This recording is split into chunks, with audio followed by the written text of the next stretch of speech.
Essa ideia de que Jesus, depois da sua morte, foi ao inferno, ela é muito antiga. Essa ideia começou a ser discutida desde a elaboração do Credo Apostólico no século II. O Credo Apostólico diz que Jesus, que ele foi crucificado, ele morreu, foi sepultado, desceu ao Hades, ressuscitou dos mortos e assim por diante. Os teólogos desde cedo começaram a discutir o que é que significa isso de desceu ao Hades. E alguns entenderam que, já que Hades é uma das palavras que é usada no Novo Testamento para se referir ao inferno, que Jesus teria descido ao inferno. E aí tomou passagens como essa da primeira carta de Pedro, também lá na carta aos Efésios, no capítulo 4, para elaborar a teoria que depois da morte Jesus teria descido até o inferno e ali foi anunciar o Evangelho e o perdão de pecados às almas que estavam ali naquele estado intermediário do Hades, na verdade, não é? Ou então, se ele foi ao inferno, foi para anunciar sua vitória aos principados e potestades.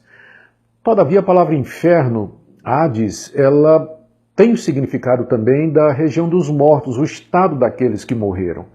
Provavelmente o que o Credo Apostólico quis dizer é que Jesus morreu e ele desceu ao Hades no sentido de que ele foi sepultado, ele morreu de fato, ele experimentou a morte como todos nós morremos.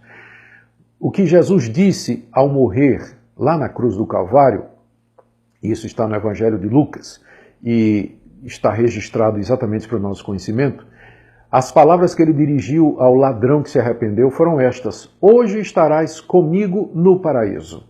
Ou seja, o próprio Jesus declarou que depois da sua morte ele iria, na verdade, ao paraíso, à presença do Pai com quem ele estaria. Portanto, não há fundamentação bíblica para afirmar que Jesus, depois da morte, desceu ao inferno, quer seja para proclamar o Evangelho, proclamar a vitória, anunciar perdão de pecados para quem estava lá. O ensino consistente da Bíblia que faz mais sentido é que depois da sua morte, o Senhor Jesus, em espírito, foi à presença do Pai, ao paraíso, onde foi recebido em glória e recebeu a devida recompensa do seu trabalho penoso na cruz do Calvário. Eu penso que essa é a melhor interpretação.